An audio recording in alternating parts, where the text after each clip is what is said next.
아마 우리 이명박 장로님이 성경을 읽다가 4대 강에 그렇게 했는지 모르겠어요.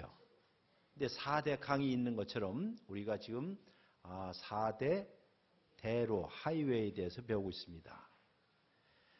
이 길이라는 것은 우리 삶에 있어서 굉장히 중요하지요. 옛날 그 한양에 임금님이 계셔서 저 밑에서부터 진주에서 천리길에서 과거를 보러 한양을 가려면 꼭 거치는 데가 어딜까요? 어딘지 아세요? 과천입니다. 과천. 네, 과천. 그래서 사람들이 옛날부터 과천서부터 기어간다는 말을 해요. 그러니까 과천 넘어가려면 남태령이 있죠. 이제 그 고개 옛날 제 이런 걸 넘어가기 전에 과천에 그래서 이 하숙 짓고 이 머무는 곳 주막거리라고 있죠. 주막거리. 지금은 이제 없어졌지만은 주막거리라고 했습니다. 이 근방이에요. 지금 인도건 좀 더 넘어가서 가련 그쪽이요. 그거다가 주막거리라고 그랬어요. 거기서 이제 하룻밤 자고 제를 넘어서 영을 넘어서 한양에 들어갑니다. 또 지금은 이제 없어졌지만은 여러분 양재동이라는 데 있지요. 양재동. 양재동이 원래는 말죽거리라고 했습니다. 말죽거리. 옛날에 이제 말들을 타고 마방이라고 해서 함께 말들 그 정거장과 같은 곳이요. 그것이 바로 마방인데 대표적인 것이 그 말죽거리입니다. 그러니까 옛날 1960년대에 저희가 서울에 살다가 과천으로 이사 왔을 때 그때는 정말 아무것도 없었을 때 유일하게 시외버스가 용산에서 1시간 반마다 이 과천을 왔습니다. 그러니까 시외버스 정류장에서 1시간 반 만에 오는데 1시간 반마다 이제 오는데 그때 오는 길이 지금 이 과천으로 직통해서 오는 길이 있고 그러니까 국립현충원으로 해서 사당동. 사당동은 옛날에 없었어요. 사당동이라는 건 존재하지 않았던. 사당동을 넘어서 영을 넘어서 과천 오는 길이 있고 하나는 그 용산에서 말죽거리를 통해서 지금 과천으로 도는 길이 있습니다. 그래서 그 버스가 종점이 저 과천이거나 안양이었어요. 지금도 안양 다니는 버스 이름이 뭔지 아시죠? 부영? 예? 예? 부영운수지요. 그 주인이 옛날에 과천 시외버스 5대 시외버스를 운영했던 그 사장님이 지금도 그거 하는 거예요. 아들하고 이제 둘이서 부영하고 또 뭐 하나 있는데, 제가 알고 있기로는 온 씨였어요. 온 씨인가 그래요. 그 온 씨가 우리 아버지를 좀 괴롭혔습니다. 우리 아버지는 그때 그 스페어 운전수였기 때문에요. 어쨌든 그 길이 험악해서 과천을 넘어가려면 새벽녘에 과천에는 묵장수 하는 분들이 많았어요. 묵을 이어다가 버스에 싣고 용산에 가서 이제 식당에다가 파는 분들, 그래서 묵장수촌이 과천입니다. 청포묵 또 도토리묵들, 어렸을 때 그 도토리묵 혹은 청포묵을 가지고 국을 끓이면 그렇게 맛있었습니다. 그런 옛 시절이었는데 길이라는 게 그렇게 중요했어요. 그러다가 이제 이 묵장수들이 그 버스에 이제 잔뜩 타면 새벽녘에 새벽 첫차 5시 반 뭐 이때 일찍이 이제 가는데 그때 이 남태령은 도로포장 옛날 완전 시골길이었기 때문에요. 이게 운전해서 올라가다가 버스가 올라가지 못해요. 그러면 다들 내려서 버스를 밀고 그렇게 올라가곤 했던 시절이었습니다. 그런데 지금은 이 도로라는 것, 최근에 제 경험으로 보면 우리 한국 사회에 가장 큰 발전이 있다면 도로망을 확충하는 것이에요. 어디 가든지 저 지방에 어디든지 정말 도로를 잘 두었다. 세계 역사를 보더라도 도로를 잘 만드는 일이 얼마나 중요한가. 또 저는 지난번에 말씀드렸지만 성경에서도 가장 중요한 단어가 뭐라고요? 길에 관한 것입니다. 길. 이 길을 어떻게 내느냐. 고대 특별히 이 로마 제국에 있어 모든 길은 로마로 통한다 할 정도로 로마 제국의 황제들은 길을 개척하고 길을 내는데 매우 중요한 역량을 다 쏟았습니다. 또 하나 우리가 또 배웠던 게 이거를 로마로 가는 길은 권력을 중요시하는 거예요. 오늘날도 많은 사람들이 이 길을 추구하기 위해서 로마로 가는 길을 추구하기 위해서 정말 공부 열심히 하고 또 사람 연주를 해서 권력을 잡기 위해서 로마로 갑니다. 로마에서 명문 법학 전문대학원 로스쿨이죠. 로스쿨을 나왔는데 좀 공부를 조금 좀 덜한 그러니까 한 평균보다 약간 좀 떨어진 사람이 있었어요. 그 사람이 누군지 아세요? 그 사람이 바로 빌라도예요. 그렇죠? 왜냐하면 옛날에 거기에서 잘 나와서 공부를 잘했으면 어디에 임지를 얻었을까요? 로마에. 그렇죠? 그러다가 어떤 사람은 좀 변방에 저 팔레스타인의 시골까지 온 사람이 어쨌든 빌라도였습니다. 이렇게 로마 시민이 되거나 로마의 군인이 되거나 로마의 원로원이 되거나 혹은 로마의 이런 그 고위 관직이 된다는 것은 모든 사람들의 꿈과 같은 일이었습니다. 그러니 어디로 가라? 로마로 가라 하는 말이에요. 지금도 이런 사고방식을 가진 사람들이 우리 가운데 많지요. 믿지 않는 사람들은 다 이렇게 살아요. 그러나 우리 그리스도인들은 이 세상과 역으로 사는 방식을 배워야 합니다. 로마로 가는 길이 아니에요. 오히려 그 로마로 갔긴 갔어요. 누가 갔지요? 사도 바울이 갔지요. 왜냐하면 복음을 들고 로마로 들어갔습니다. 또 하나 우리가 지난번 배웠던 것 중에 하나가 어디로 가는 길일까요? 아테네로 가는 길이라고 그랬습니다. 아테네. 아테네는 무엇을 사랑하죠? 아테네에 있는 사람들은 지혜. 우리 헬라어로 한번 해볼까요? 시작. 멋진 여배우 생각하시면 돼요. 누구죠? 소피아 로렌. 소피아. 이 소피아라는 말, 지혜라는 말입니다. 제 손녀딸 이름도 소피아예요. 그래서 지혜. 자, 소피아. 근데 이제 구약 성경 가운데 이 소피아에 대해서 제일 많이 하고 많이 가르쳐 주는 데가 소위 지혜를 가르쳐 준 지혜 문헌이 있었다고 그랬습니다. 잠언과 그리고 전도서와 그리고 욥기. 요 세 책은 특별히 이 세 성경을 자세하게 읽어보면 진짜 지혜가 무엇인가? 아테네에서 가르쳐 주는 지혜 말고 세상적인 성공을 위한 처세술 말고 그리고 신지식 말고 진짜 지혜가 무엇인가를 가르쳐주는 성경책이 있어요. 어디라고요? 잠언, 전도서, 욥기라고 했습니다.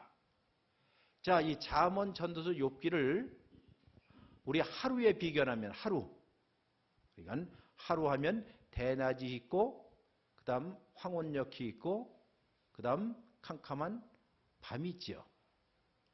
자, 잠언은 대낮과 같은 지혜서고 전도서는 황혼역에 읽을 만한 성경이고 그리고 욥기는 언제 읽을까요? 흑야. 캄캄해서 무엇이 보이지 않을 때 그때 묵상하고 깊이 생각할 수 있는 그 지혜를 가르치는 책이 바로 욥기예요. 근데 잠언이든지 전도서든지 욥기든지 공통점이 있어요. 무엇이 참지혜일까? 참지혜일까? 아테네에서 가르쳐주는 지혜 말고 성경에서 가르쳐주는 참지혜가 무엇일까요? 다 같이 시작. 무엇이 지혜예요?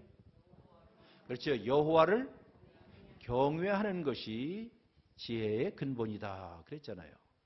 그 뜻은 다른 뜻이 아니라 잘 생각해 보면 그래 여호와를 경외한다는 뜻이 아니에요. 그 뭐 여호와를 경외한다는 무엇일까? 그러니까 분명히 하나님을 두려워한다는 뜻이겠죠. 공포에 사로잡힌 두려움이 아니라 그 앞에 서면 아 내가 왜소하구나, 작구나. 다시 말해서 여호와를 경외한다는 것은 하나님이 이 세상 모든 것을 주관하고 계시는 분이시다 하는 것을 인정하는 것이 바로 하나님을 경외하는 것이에요. 이 세상에는 그 어떠한 일도 하나님의 손 바깥에서 일어나는 일은 있다 없다? 없다를 믿는 것이 무엇입니까? 그 지혜예요. 그게 진짜 지혜예요. 그러면 이 세상에 일어나는 그 어떠한 일이라 할 때 그 어떠한 일 속에는 다 속해 있지요. 좋은 일도 나쁜 일도 건강도 또 병도 성공도 실패도 이 모든 일이 다 누구의 손에 있다? 하나님의 손에 있습니다. 라고 믿는 것, 그것을 받아들이는 것을 성경에서는 무엇이다? 지혜라고 하는 것이. 그러니까 이 지혜는 그냥 단순히 요 아테네에서 가르쳐준 처세술이라든가 성공의 기법이라든가 혹은 성공의 사닥다리를 타는 법을 알려주는 것이 아니라 오히려 내일 모레 무슨 일이 일어나지 못하고 캄캄하고 심지어 절박한 상황 가운데 있어도 우리의 삶 모든 것 그 하나라도 빠짐이 없이 하나님의 손에 있습니다 하는 것을 인정하고 받아들이는 것이 뭐라고요? 지혜래. 그게 참 지혜라고 하는 거예요. 그게 참 지혜. 그러니 지혜를 추구하기 위해서는 아테네로 갈 게 아니라 그 뜻이에요. 이제 오늘은 세 번째 하이웨이가 있습니다. 많은 사람들이 달려가는 하이웨이, 어디로 가는 하이웨이일까요? 바벨론입니다. 고대에 있어서 바벨론 제국 하면 매우 유명한 나라였습니다. 바벨론 하면 성경 가운데 이 바벨론이라는 말이 처음에 시작됐던 그 내용 중에 하나가 바벨 하면 뭘까요? 바벨 하면 바벨탑이 생각나죠. 네, 바벨탑. 그 바벨탑이 세워졌던 그 지역이 훗날 바벨론이라고 생각하시면 될 것 같아요. 바벨이라는 말 아마 들으셨을 거예요. 자, 사람들이 거기를 또 다른 말로 해서 신할평지라고 그래요. 신할평지. 네? 신할평지. 그러니까 신할평지이기 때문에 저 지평선 너머까지 보일 정도로 그냥 플랫하다는 뜻이에요. 그런데 그 신할평지에다가 누군가가, 잘 들었어요. 이제 대답하셔야 돼요. 누군가가, 누구라고요? 누구냐고요, 그게. 누군가가 어마어마하게 큰 신상을 세웠습니다. 신상. 즉, 신의 형상과 같은 신의 형상을 지었어요. 엄청나게. 그러니 평지에다가, 신할 평지에다가 큰 신상을 세웠으면 저 끝에 있는, 땅 끝에 있는 모든 사람도 다 볼 수 있다, 없다? 볼 수 있다는 뜻이죠. 볼 수 있어요. 이렇게 만든 사람이 누구죠? 예? 그러면 여러분들 잘 알아요.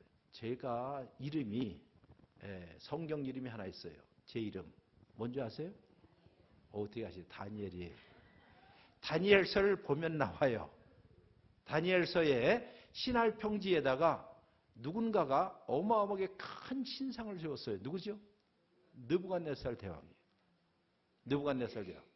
그리고 모든 그의 신하들, 신민들, 백성들이 그 앞에 머리를 수그려 절을 하라고 했습니다. 한번 절을 따라서 이런 것을 가리켜 시민 종교라고 해요. 무슨 종교예요? 예, 시민 종교. 오늘날에도 나라의 권력자들이라든가 뭐 대통령이라든가 정치하는 사람들이 흩어진 모든 민심을 하나로 묶기 위해서 하나로 묶기 위해서 시민 종교 같은 것을 만들 수 있다 없다? 있죠. 예를 들어서 그 전에 우리 전 대통령 때 우리나라에 무엇했어요? 88 올림픽 했잖아요. 그렇잖아요. 근데 정치 지도자들은 흩어진 모든 민족들을 하나로 묶기 위해서 그것이 스포츠가 되었든 또 무슨 문제가 요새 우리 트럼프 저분께서도 이제 내년도에 선거에서 또 재선을 하기 위해서는 자기가 얼마나 강한 리더십을 갖고 국민들의 모든 것들을 어디 또 하기 위해서 저쪽에 있는 중동에 또 이란 또 한번 또 건드리고 이 정치라는 것이 많은 경우에 그래요. 모든 것들이. 자, 이렇게 해서 국민들을 하나로 묶으려고 하는 종교가 무슨 종교라고요? 그 시민 종교라고 하는 거예요. Civil Religion이라고 그래요. 그럼 느부갓네살이 자기의 왕권을 강화시키고 모든 사람이 나에게 엎드리게끔 하기 위해서 무엇을 세웠어요? 신상을 세운 거예요. 신상을. 그것도 어디에다가요? 신할 평지에다가. 신할 평지라면 저 평지 끝에 있는 모든 사람도 다 볼 수 있다는 뜻이에요. 한 사람도 빼놓지 않고라는 뜻이에요. 그렇게. 근데 거기에 다니엘서에 이스라엘 백성들을 바벨론으로 끌어갔을 때 신할 평지라는 말을 일부러 쓰고 있는데 그 이유는 어디를 연상하게 하는 거 아니? 창세기에 바벨탑이 세워졌던 바로 거기라 그 뜻이에요. 바벨탑. 그럼 바벨탑은 우리 인류가 최초로 어찌 보면 하나님께 집단적으로 반역했던 때예요. 요즘 말해서 집단지성을 가지고, 그래서 집단지성이라는 말을 많이 합니다. 그냥 혼자의 지성이 아니라 집단지성을 가지고 우리가 인류의 문화에 가장 영광스러운 걸 쌓아보자 하고 뭘 써요? 바벨탑을 쌓죠. 그 탑들을 보게 되면 전 세계에서 지금 제일 높은 데는 두바이에 있다고 그러죠. 그전에는 시카고의 시어스 타워가 또 높았고요. 또 우리나라에 지금 롯데에 올렸습니다. 두바이에 있는 것을 한번 제가 탔습니다. 지난번 한 몇 년 전에 집회하러 갔다가 거기에서 그 교회에서 강사 목사님 저 구경 좀 시켜준다고 해서 거길 타게 해요. 그래서 나는 같이 타는 줄 알았어요. 나 데리고 간 사람들이 그렇잖아요. 거기 권사님도 있고 장로님도 있으니까 같이 타는데 거기까지 가서 나 혼자 타라는 거예요. 왜 그런가 그랬더니 엄청나게 비싸더라고요. 아마 이렇게 내가 뜩 보니까는 한 US 달러로 200~300불 되는 것 같아요. 굉장히 비싸요. 그래서 이제 나만 태워서 그 높은데 올려보내더라고요. 이 삼성건설이 그거를 리드 컨스트럭터라 해서 주가 되어서 이제 지었는데 굉장히 초고속으로 올라갑니다. 130 몇 층인가 자우전 어마어마하게 높더라고요. 사막 한가운데다가 세운 그걸 가만히 보면서 그쪽이나 바벨론 그쪽이나 다 근방이거든요. 그러면 이렇게 랜드마크라고 그러죠. 이것을 우리가 요즘. 사람들이 랜드마크를 만드는 이유 중에 하나는 후세에 남기기 위해서예요. 뭘 남길까요? 이름을 남기는 거죠. 명예를 남기는 거죠. 근데 이 바벨탑을 쌓아서 그들이 말하기를 이 바벨탑의 맨 꼭대기가 어디에 이르자? 하늘에 이르자. 아주 쉽게 얘기하면 하늘에 이르자 하는 것이에요. 쉬운 얘기로 사람이 신의 영역까지 한번 올라가 보자 그 뜻 아니에요? 그거는 옛날서부터 지금까지 계속된 일입니다. 성경은 교만이라는 것을 여러 가지 얘기하지만 우리가 보통 교만이라는 말을 그냥 윤리적으로 도덕적으로만 생각하는 분들이 많이 있어요. 저 사람이 거만하게 굴어, 교만하게 굴어. 근데 성경의 가르침에 의하면 교만은 도덕적이거나 윤리적인 개념이 아니라 뭐죠? 종교적인 것이에요. 교만은 무슨 개념이다? 종교적인 개념입니다. 즉 누구를 둬놓고요? 하나님에 대해서란 뜻이에요. 전에도 말씀드렸지만 C.S. 루이스인가가 아주 멋지게 얘기했어요. 교만한 사람은 하늘을 쳐다볼 수 없습니다. 하는 말이에요. 교만한 사람은 어딜 쳐다 못 본다고요? 하늘을 못 쳐다봐요. 왜? 교만한 사람은 항상 눈을 내리깔기 때문에. 그렇잖아요. 교만한 사람은 항상 눈을 내리깔기 때문에 위를 쳐다볼 수 없다는 것이에요. 그러면 위를 쳐다볼 수 없으니까는 하나님을 경외할 수 없다는 뜻도 되죠. 이런 의미에서 교만이라는 것은 단순히 내가 뭐 학벌이 좋다, 뭐 돈이 많다, 무슨 가문이 좋다 이런 게 아니라 궁극적으로는 누구를 무시하는 거라고요? 하나님을 무시하는 행위예요. 이게 바로 인류 최초의 집단적 지성들이 모여서 한 짓이 바로 뭘 쌌어요? 바벨탑을 쌓은 거예요. 바벨탑. 그때 하나님께서 하신 일이 있어요. 딱 한 가지. 뭐요? 언어를 혼란시키겠죠. 그죠? 영어로 보면 성경을 바이블이라고 그러죠. 다 같이 바이블, 바벨, 바이블. 그러니까 바이블하고 바벨은 그렇게 멀리 가지 않아요. 그죠? 성경하고 바벨은 아주 가까운 데 있어요. 우리가 하나님을 섬기는 일하고 교만하는 일은 아주 근거리에 있어요. 하나님을 섬기면서도 우리가 교만할 수 있어요. 하나님을 무시하거나 하나님의 말씀을 가볍게 여기거나 하는 것이 바로 교만의 시작이고 그것이 지혜롭지 못한 어리석은 일들 중에 하나입니다. 자, 이제 이 바벨, 바로 그 바벨과 관계에 있었던 곳 언어가 혼란되었어요. 예를 들어서 이제 건축을 하는데 저 밑에서 물을 올려주세요 하는데 밑에서 그 말을 무슨 뜻인지 몰라서 양회를 올린다든가 이렇게 되면 더 이상 중단되잖아요. 언어가 어떻게 해요? 혼란됐어요. 그럼 이제 여러분 이제 아실 거예요. 언어가 혼란되었다가 우리 오늘날도 이 세상 살면 우리 사회도 그렇고 심지어 같은 교회에서도 그렇고 같은 식구에서도 무엇이 안 통한다? 잘 아시네. 뭐가 안 통한다요? 말이 안 통해요. 분명히 이 사람도 한국말 쓰고 나도 한국말 쓰는데 한국말을 하는데도 말이 안 통하는 경우가 있어요. 이게 지금 우리가 어디 살고 있어요? 바벨 문화권에 살고 있다는 거예요. 바벨 문화권에. 바벨 문화권에 사는 이유는 무엇이냐? 하나님을 우습게 여기면 그렇다는 거예요. 하나님을 가볍게 여기게 되면 우리는 바벨 문화권에 살고 그 다음 무엇이 안 통한다고요? 말이 안 통해요. 언어가 안 통해요. 서로가. 이 사람은 이 말하고 저 사람은 저 말하고 같은 한국말을 쓰는데도. 그런데 바로 이것이 뒤집어진 사건이 있었어요. 뒤집어진. 언어도 다르고 배경도 다르고 다 다름에도 불구하고 누군가가 설교를 하니까는 다 알아들었어요. 예?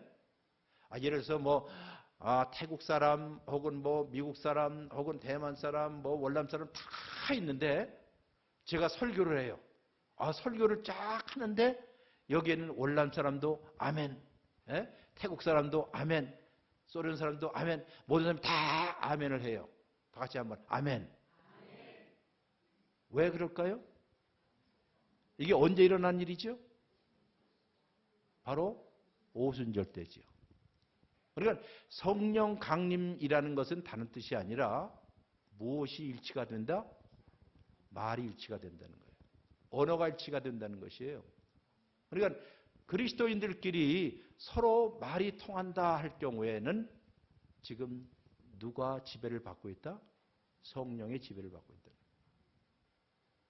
우리가 성령 충만이라는 걸 멀리 달리 생각하지 마시고 하나님의 영이 여러분과 저를 이끌어 가시면 우리 모든 사람이 바로 어디를 쳐다보게 할까요?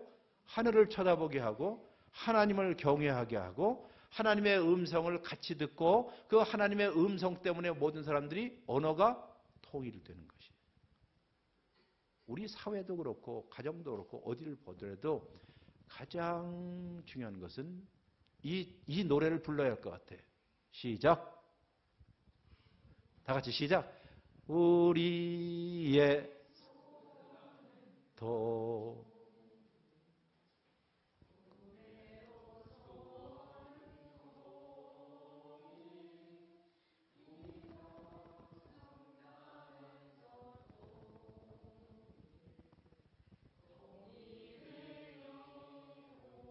뭐가 오라고요? 통일. 그럼 또 하나 알려드릴게요. 이 통일에 관해서 우리 모든 사람이 누구를 중심으로 해서 통일을 할까요? 하나님 예수 그리스도를 통해서 바로 이 통일의 복음. 그러다 보니까 제가 쓴 책 이름이네. 에? 통일의 복음이 어디예요? 에베소서예요. 에? 에베소서 1장 10절에 하늘과 땅과 땅 아래에 있는 모든 것을 예수 그리스도를 통하여 어떻게 해요? 통일되게끔 하려 하는 것이 하나님의 뜻이다 하는 것이에요. 즉 더 이상 분리하거나 갈라지거나 나눠지는 것이 아니라 한 하나님, 한 분 주님, 한 세례, 한 성령 안에서 우리가 하나가 되었습니다 라고 하는 것. 이것이 바로 그리스도인이 되는 길 중에 하나입니다. 그런데 이 바벨론에는 이렇게 우리로 하여금 다른 길을 갈 수 있도록 하는 수많은 우상이 많아요. 뭐가 많다고요? 우상. 이 전설에 의하면 아브라함의 아버지가 누굴까요? 데라예요. 데라의 직업이 뭐냐? 전설에 의하면 우상공장 공장장이에요. 뭐라고요? 네, 우상공장 공장장. 옛날에는 우상들을 많이 만들었잖아요. 뭐 일본도 그렇고 뭐 보면 우상들이 큰 우상도 있지만 대부분 부적과 같은 작은 우상들입니다. 에? 다. 그러니까 우상들을 다 만들어요. 요한 켈빈은 이런 말을 했습니다. 우리 타락한 우리 사람들의 마음은 불황을 모르는 불황을 모르는 뭐다? 우상 공장이다 하는 것이죠. 어디 가요? 우리 마음이. 여러분과 저의 마음이 불황을 모른대요. 비가 오나 눈이 오나 좋을 때나 나쁠 때나 좌우간 24시간 계속 무엇을 만들어낸다? 우상을 만들어요. 가만히 보면 그래요. 그것이 돈이든지 뭐 자기 자식이든지 무엇이든지 등등 계속 마음속에 우상을 만들어낸 근데 아브라함의 아버지가 바로 이런 우상 공장장이었대. 그러다가 어느 날이라고요? 네, 어느 날 어쩐 일인지 데라가 내가 이제 이사를 가야겠다 해서 함께 자기 집에서 한 40km 정도 떨어진 곳에 가서 우선 임시 거주를 했어요. 그게 하란이에요. 바로 거기로부터 하나님이 누구를 불렀을까요? 아브라함을 부른 거예요. 그러니까 아브라함을 불렀다는 말은 여러분 우리 믿음의 조상인 아브라함을 불렀다는 것은 바로 바벨론에서 우상과 이교주의가 가득 찬 그 곳에서 불러냈다는 뜻이에요.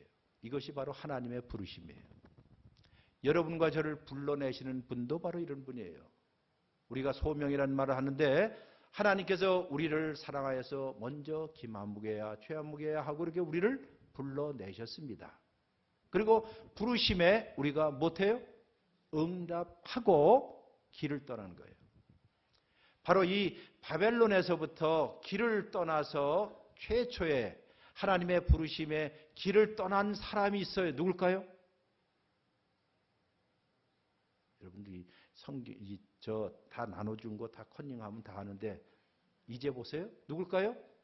여러분과 제가 알고 있는 동방박사라는 사람이 그런 사람들. 네? 동방박사. 동방박사가 있었던 곳이 바로 아브라함이 있었던 그 곳이에요. 네? 아브라함의 원래 본토였던 곳이 바로 지금 우리가 말하는 동방, 즉 동방에 있었던 점성가들이에요. 그러니 점성가들이라고 할 경우에는 요즘 말해서 좋게 얘기하면 천문학자였지만은 그냥 보통 얘기하면 무엇일까요? 점술가, 점쟁이들이요. 네, 점쟁이들. 믿거나 말거나 지금도 여의도에 있는 국회의원들이 연초가 되면 혹은 정치의 선거철이 되면 제일 많이 찾는 데가 전빵이래. 이건 전 여의도 가서 들었어요. 직접. 예? 예.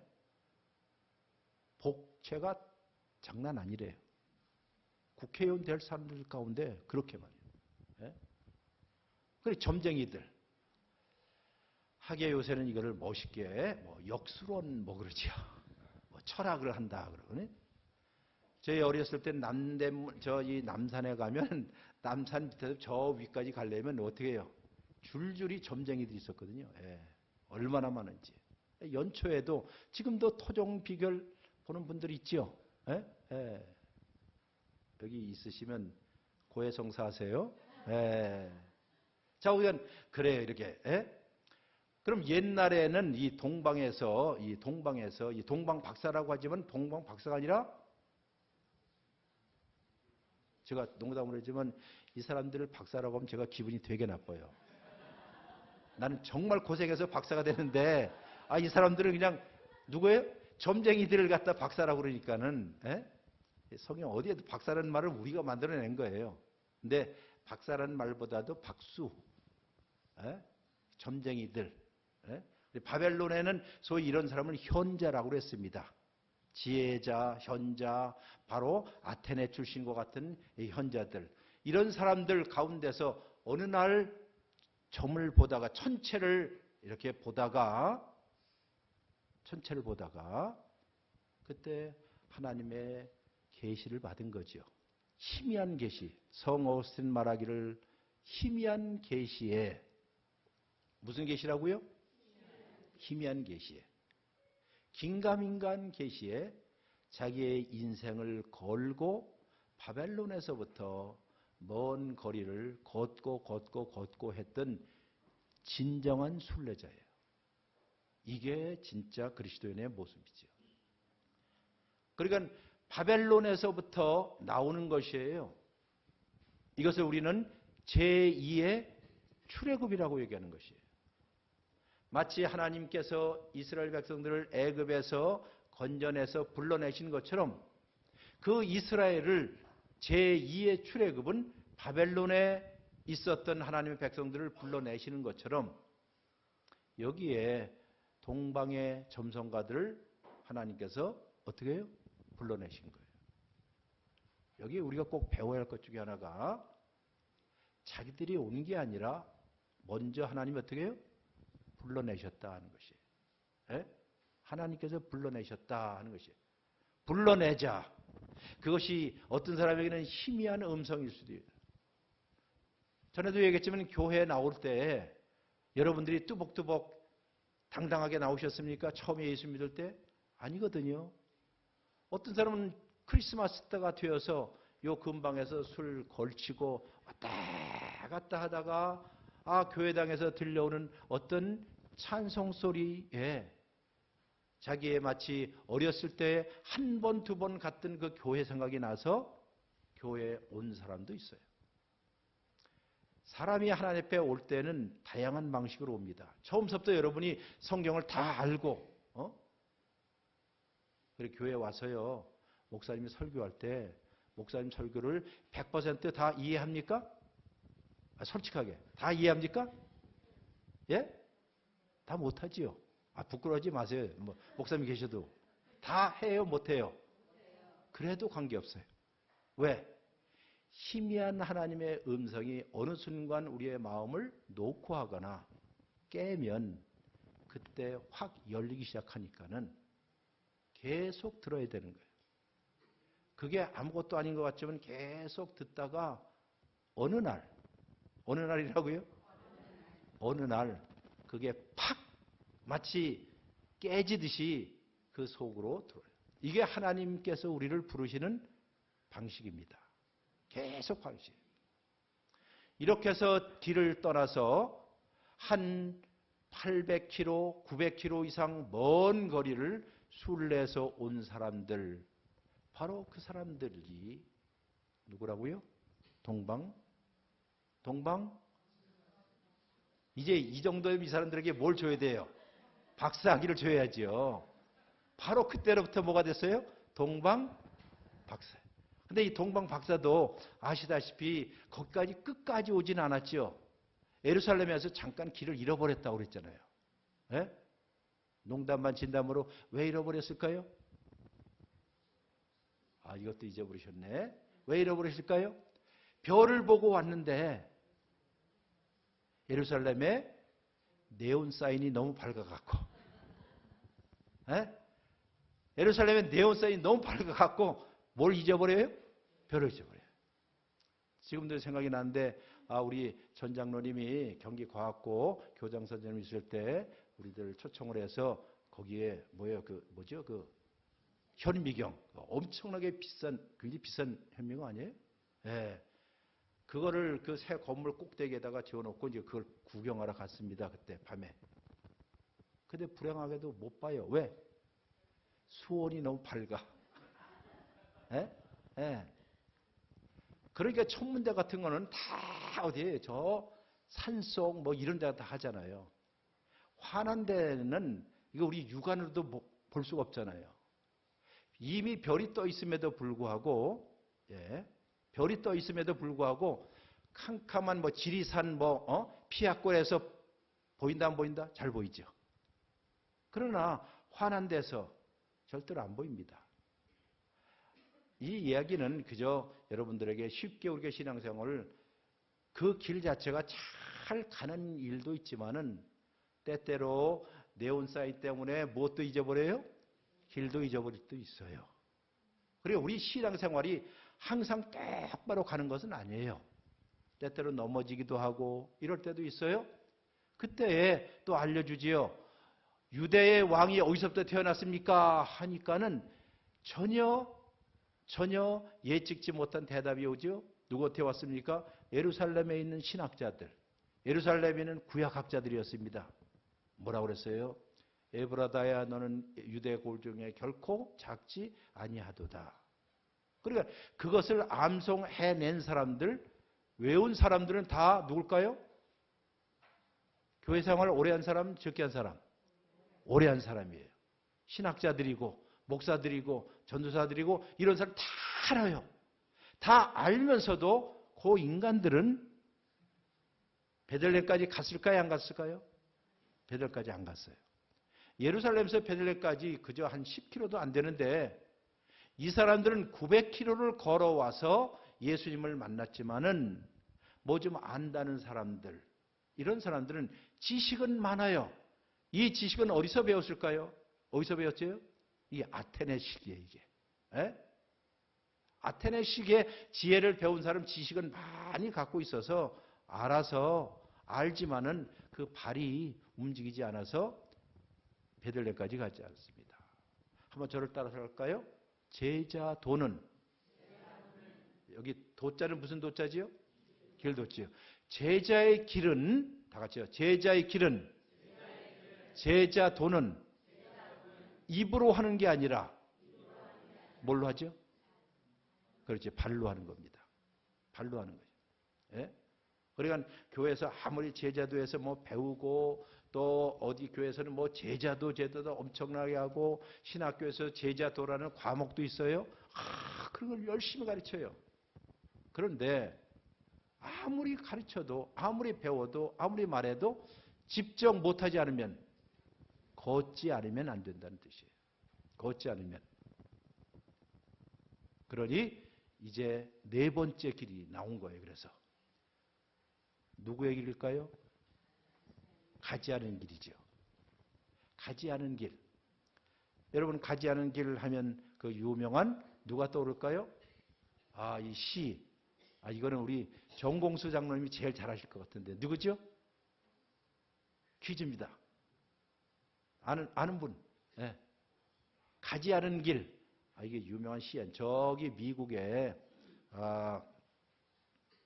민족 시인으로 알려져 있는 로버트 프로스트라는 사람이에요.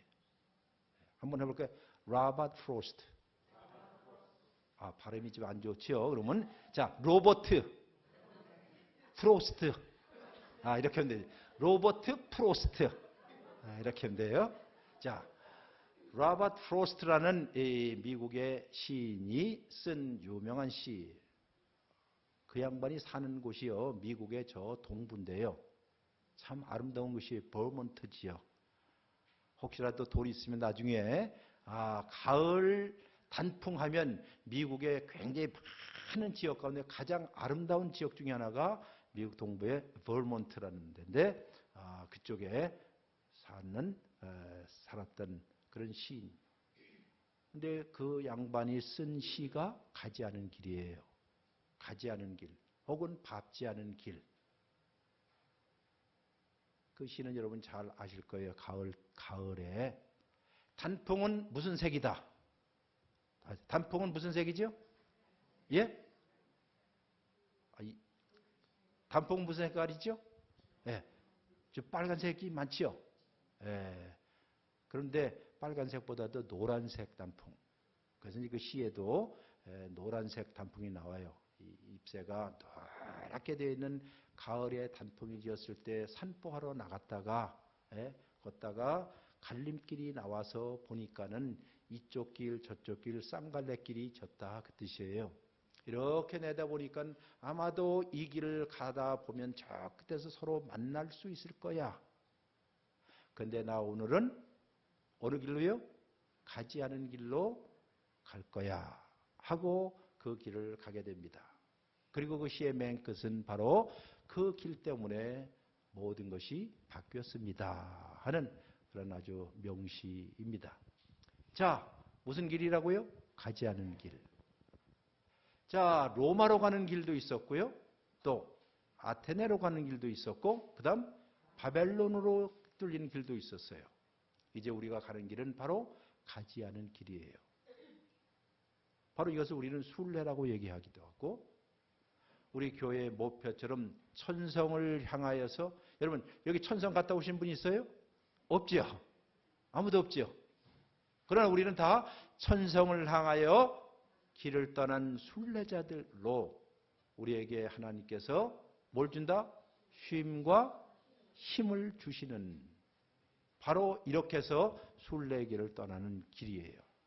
이 길이 쉽게 얘기하면 누구의 길일까요? 예수 그리스도의 길이라는 거예요. 예수님께서 말씀하시를 내가 곧 길이요라고 얘기했다면 그 예수님께서 가셨던 그 길을 함께 걸어가고자 하는 사람들을 가리켜 우리는 제자라고 얘기하는 것이에요. 오늘날 많은 사람들이 정말 제자가 있을까 하는 생각이 들어요. 예수님을 좋아해서 하는 팬은 많아요. 팬. 다 같이 뭘 많다고요? 팬이 있죠. 팬. 예? 팬은요. 팬이 누군지 아세요? 팬? 나는 그 사람이 팬이야. 팬. 팬은 주로 바람 많이 부는 사람이에요. 팬이거나 그 팬. 예? 예. 당신 최고야. 당신이 계속. 예? 그리고 정작 가자 그러면 가요 안 가요? 안 가는 사람들. 오늘날도 이런 경우가 많이 있습니다. 그래서 어느 학자가 어느 사람이 쓴 책 가운데 당신은 팬입니까? 아니면 제자입니까? 할 때 결정을 해야겠죠. 여러분은 예수님의 팬이십니까? 아니면 제자입니까? 대답은 여러분과 제가 해야 할 것이에요. 나는 주님이 좋아서 못해서 교회가 좋아서 박수치고 계속 바람 그렇게 하는 바람잡이와 같은 사람들 이런 사람. 그러다가 어느 순간 예수님께서 내가 십자가를 지러 간다 하니까는 다 떨어져 나가요. 심지어 베드로도 떠나요. 다 떨어져 나가요. 성경을 보면 바로 그런 사람들에 대해서 하나님께서 정죄하지 아니하고 다시 그를 어떻게 해요? 회복시켜요. 바로 이것이 하나님의 은혜가 아닌가 같아요. 우리가 수없이 가던 길을 멈추고 또 좌절하거나 혹은 곁길로 갈 때라도 하나님께서 또 다시 찾아오셔서 하나님께서 우리에게 은혜를 베푸시는 분이에요. 뭘 베푸시다고요? 은혜를 베푸신다. 오늘 아침에 설교를 잘 들었나 한번 이제 검사해요. 노아가 뭐라고요? 노아가 누구에게? 원래 원문이 뭐라 그랬어요? 하나님의 눈에. 그걸 더 쉽게 풀이한다면 하나님의 눈에는 은혜가 있었는데, 그 이야기는 거꾸로 얘기해서 하나님께서 은혜의 눈으로 은혜롭게 사람들을 쳐다보고 쭉 있었는데, 누구는? 노아는 그것을 봤어요. 그래서 궁극적으로 하나님께서 어떻게 해요? 은혜로운 마음을 가지고 은혜의 눈빛을 가지고 계속 찾았는데, 다른 인간들은 이제 다른 일 본다. 근데 그때 누가 찾았다고요? 노아가.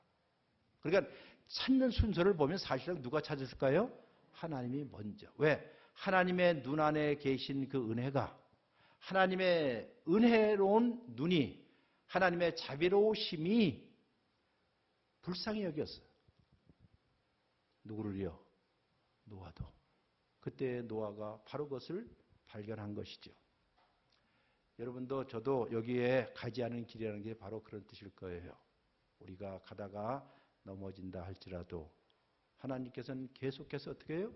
우리에게 쳐다보시고 은혜를 베푸시고 자비를 베푸시고 노하기를 더디하시고 인자와 진실이 풍성하신 그 하나님께서 여러분과 저의 앞길을 보호해 주실 것을 우리는 믿습니다.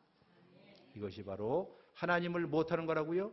경외하는 것이고, 이것이 바로 진리로 가는 진리의 길입니다. 자, 이제 4대 하이웨이를 다 배웠어요. 4대 하이웨이 꼭 기억을 하시고, 어느 길로 갈까? 이리 갈까? 저리 갈까? 차라리 돌아갈까? 라고 부르지 마시고, 바로 이 길로 함께 가는 우리 다 되기를 주의 이름으로 축원합니다.